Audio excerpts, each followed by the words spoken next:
অর্থমন্ত্রী আমির খসরু মাহমুদ চৌধুরী বলেছেন, আগামী বাজেটে মেগা প্রকল্পের চাইতে প্রাথমিক স্বাস্থ্যসেবা, শিক্ষা ও সামাজিক কর্মসূচিতে বেশি বরাদ্দ থাকবে।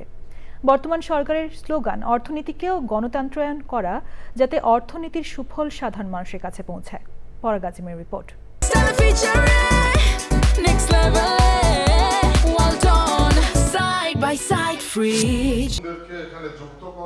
অর্থনীতির অনানুষ্ঠানিক খাতে দক্ষতা উন্নয়ন, উদ্যোক্তা সক্ষমতা বাড়ানো এবং অন্তর্ভুক্তিমূলক অর্থায়নের লক্ষ্যে রেইস প্রকল্প বাস্তবায়ন করছে পল্লী কর্মসহায়ক ফাউন্ডেশন PKSF।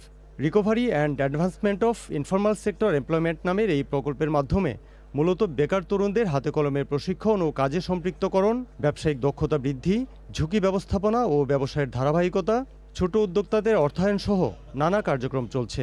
PKSF ভবনে প্রকল্পের দ্বিতীয় পর্যায় রেইস 2 এর উদ্বোধন অনুষ্ঠান হয়।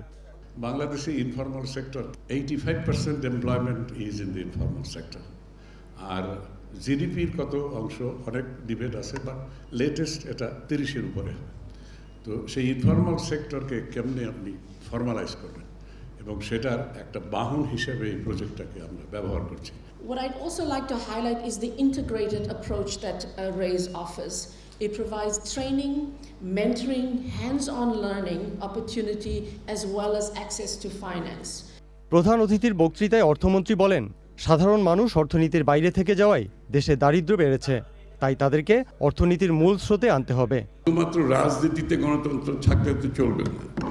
এই জন্য আমাদের স্লোগান হচ্ছে অর্থনীতিকে গণতন্ত্রায়ন করা। বাংলাদেশের প্রত্যেকটি নাগরিকের বাংলাদেশের অর্থনীতিতে অংশগ্রহণ করার একটা অধিকার আছে। এই অর্থনীতির যে বেনিফিট, এটা সুফল তারা পাচ্ছে কিনা। আমরা কিন্তু সরকারে আসার পরে আমরা কোনো মেগা প্রজেক্ট, কোনো বিশাল বিশাল কর্মকাণ্ডে যাচ্ছি না, আমরা কিন্তু সোশ্যাল প্রোগ্রামে যাচ্ছি। আগামীতে বাজেটও সেটা রিফ্লেকশন হবে। আমাদের এক্সপেন্ডিচার হেলথ সেক্টরে, এডুকেশন সেক্টরে, সোশ্যাল সেক্টরে ইতিমধ্যে দেখতেই পাচ্ছেন, এগুলো কিন্তু বাড়তে থাকবে। অনুষ্ঠানে প্রকল্পের উপকারভোগীরাও ছিলেন। পরাগ আজিম, চ্যানেল আই, ঢাকা।